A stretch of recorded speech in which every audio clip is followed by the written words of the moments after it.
খবর শুনছেন Siliguri news TV channel থেকে। আজ 29শে সেপ্টেম্বর রবিবার। জানাবো আজকের বাছাই করা গুরুত্বপূর্ণ 10টি তাজা খবর। শুরুতেই হেডলাইন। মহালয়ার আগেই পুজো উদ্বোধনে মুখ্যমন্ত্রী। প্রথম দিন তার হাত ধরে খুলবে এই বিখ্যাত মণ্ডপের দ্বার। চ্যাংড়ামো হচ্ছে, তৃণমূলের 10,000 মাঠে নামলে বুঝবে। জুনিয়র ডাক্তারদের আবার হুমায়ুন হুঁশিয়ারি। 350 অ্যাকাউন্টে 1000 কোটির লেনদেন। রেশন দুর্নীতি যেন 40 চোরের ভাণ্ডার। অবশেষে মুখোমুখি কেষ্ট কাজল।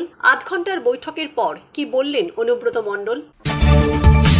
দুর্যোগ কাটলেও হালকা বৃষ্টি চলবে উত্তরবঙ্গে। সপ্তাহ জুড়ে বর্ষণের পূর্বাভাস দক্ষিণের জেলাগুলিতে।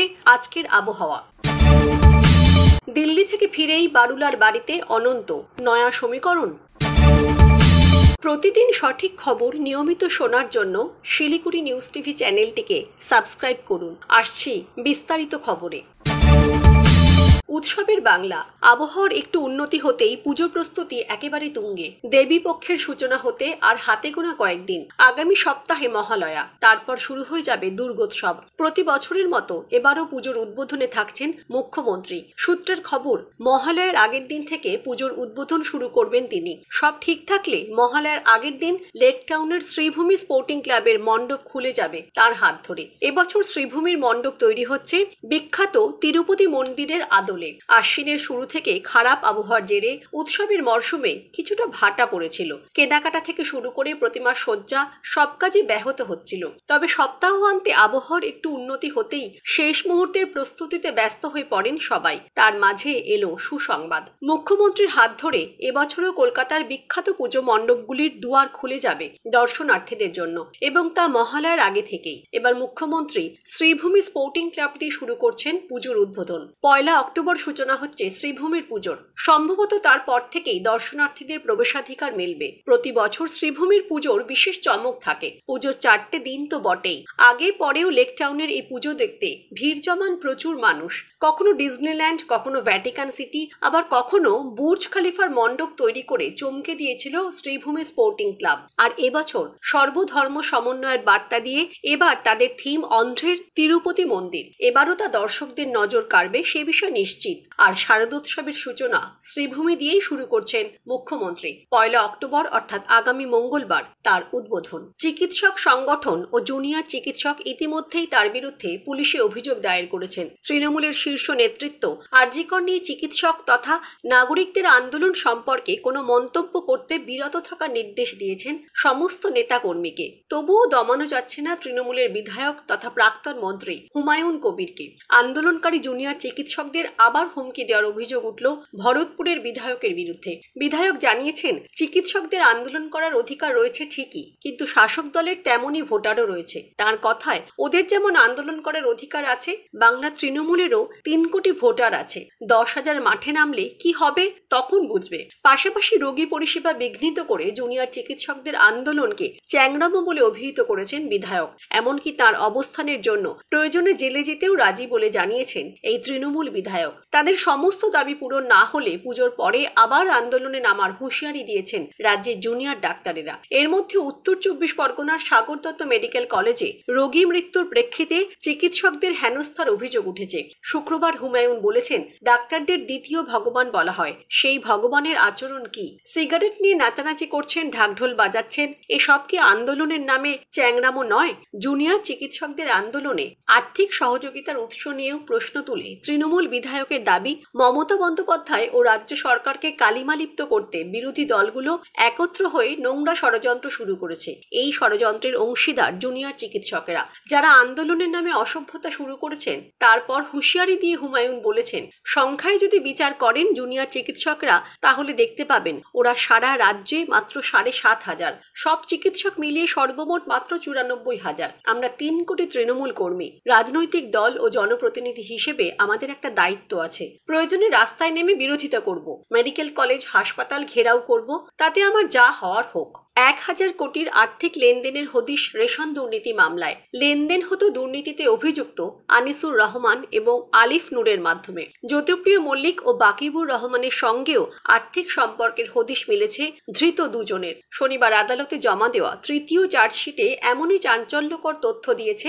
Enforcement directorate. রেশন দুর্নীতির তদন্তে নেমে 2রা আগস্ট রাজ্যের প্রাক্তন খাদ্যমন্ত্রী জ্যোতিপ্রিয় মল্লিক ঘনিষ্ঠ তথা বাকিবুর রহমানের আত্মীয় দুই ভাই আনিসুর ও আলিফকে গ্রেফতার করে ইডি। গ্রেপ্তারির আগে দেগঙ্গার ব্যবসায়ীর বাড়ি, ধান ও চালকলে অভিযান চালিয়েছিল তদন্তকারী আধিকারিকরা।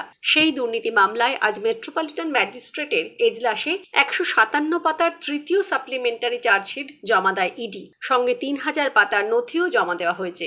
অতিরিক্ত চার্জশিটে ইডির দাবি, রেশন দুর্নীতির 1000 কোটি টাকার লেনদেন হয়েছে আনিসুর ও আলিফের মাধ্যমে।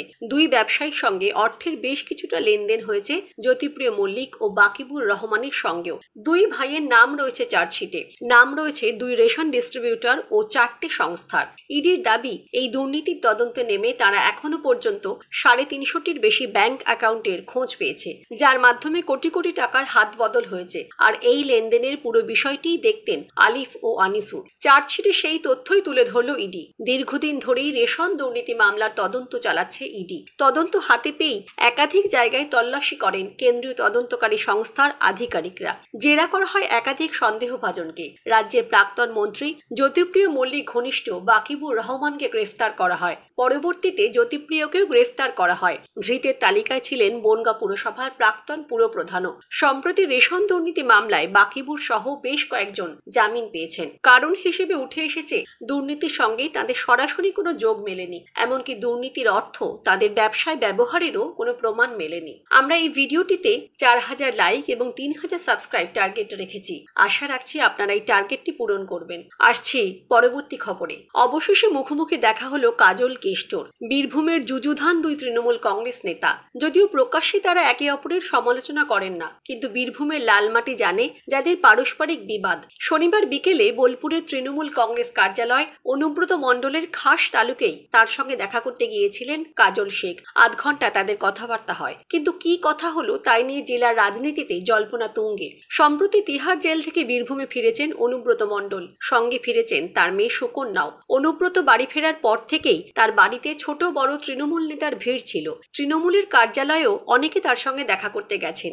এই অবস্থায় শনিবার অনুব্রতর কাছে গেলেন বীরভূমের জেলা সভাধিপতি কাজল শেখ। যাওয়ার আগেই তিনি সাংবাদিকদের জানিয়েছিলেন, দাদার সঙ্গে দেখা করতে এসেছি। যেদিন অনুব্রত ফেরেন সেদিন তিনি বলেন দাদার সঙ্গে ভাই যাবে দেখা করতে। তাতে ঢাকঢোল বাজানোর কিছু নেই। তৃণমূল সূত্রের খবর, প্রায় আধ ঘন্টা তাদের কথা হয়। কিন্তু কি কথা, বৈঠক শেষে দুজনের মুখেই ছিল হাসি, কিন্তু কেউ কিছু বলেনি। তৃণমূল সূত্রের খবর, তাদের মধ্যে রাজনীতি নিয়ে আলোচনা হয়নি। স্থানীয় তৃণমূল কংগ্রেস নেতাদের কথায় অনুব্রতর শারীরিক অবস্থার খোঁজ খবর নিতে এসেছিলেন। অনুব্রতর শারীরিক অবস্থা নিয়ে কাজল শেখ উদ্বেগ প্রকাশ করেছেন বলেও জানান স্থানীয় নেতারা। স্থানীয় এক তৃণমূল নেতার কথায় এবার অনুব্রতর বাড়ির কালীপুজো ভালো করে হবে বলেও জানিয়েছেন তিনি। কাজল শেখ জানিয়েছেন, অনুব্রতর শারীরিক অবস্থা ভালো নয়। আগামীকাল রবিবার তিনি কলকাতা যাবেন। তবে রাজনীতি প্রসঙ্গে কাজল শেখ বলেছেন, অনুব্রত আমাদের সভাপতি পদে রয়েছেন।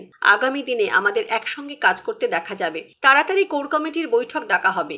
সেখানে সভাপতি হিসেবে উপস্থিত থাকবেন অনুব্রত মণ্ডল। টানা বৃষ্টিতে বিপর্যস্ত উত্তরবঙ্গ।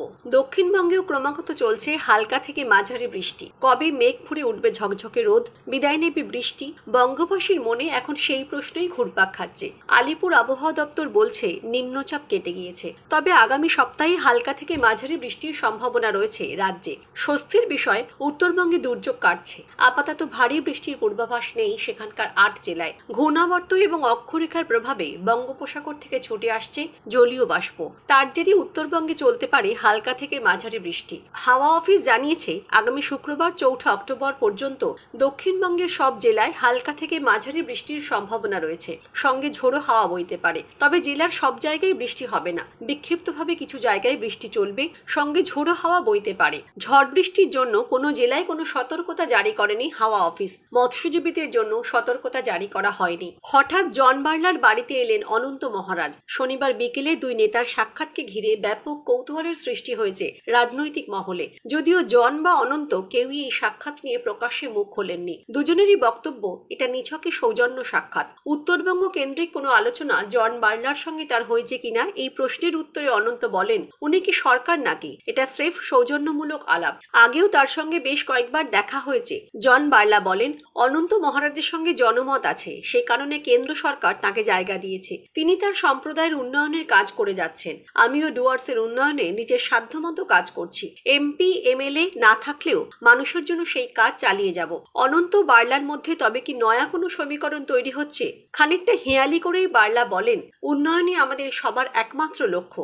সময় এলে সবকিছু পরিষ্কার হয়ে যাবে। এদিন নয়াদিল্লি থেকে বাগডোগরা বিমানবন্দরে নেমে বাড়ি ফেরার পথে অনন্ত মহারাজ লক্ষ্মীপাড়ায় আসেন। বার্লার বাড়িতে তাদের মধ্যে একান্তে প্রায় ঘণ্টাখানেক আলোচনা হয়। অনন্ত মহারাজ সংবাদ মাধ্যমের সঙ্গে খুব বেশি কথা না বললেও জন বার্লা বলেন, উত্তরবঙ্গের উন্নয়নে কেন্দ্র ও রাজ্য দুই সরকারের কাছেই আমরা দাবি জানিয়ে এসেছি, ভবিষ্যতেও দাবি জানাবো। এবারের চা বোনাস নিয়ে বার্লা বেশ কিছু মন্তব্য করেন। 16% বোনাস ফয়সালা হওয়ার পিছনে কলকাতার বৈঠকে অংশগ্রহণকারী ট্রেড ইউনিয়ন নেতাদের কড়া ভাষায় আক্রমণ করেন। তিনি বলেন, আমার স্ত্রীর অসুস্থতার কারণে সেই সময় দিল্লি ছিলাম, সে কারণে বোনাস বৈঠকে অংশ নিতে পারেনি। এর জন্য আক্ষেপের অন্ত নেই। আমি থাকলে কিছুতেই 16% রফাহতি দিতাম না। ওই বৈঠকে উপস্থিত আমার লোকেরা চুক্তিতে স্বাক্ষর করেনি। যে নেতা বা সাংসদ বিধায়করা সেখানে উপস্থিত ছিলেন তারা চা শ্রমিকদের সঙ্গে ছেলে খেলা করে এসেছে। বোনাসের সময় এখন চা শ্রমিকরা কাঁদছেন, এজন্য ওই নেতারাই দায়ী। এর আগে কেন্দ্রের মন্ত্রী থাকাকালীন উত্তরবঙ্গকে আলাদা রাজ্য করার কথা বলে শোরগোল ফেলে দিয়েছিলেন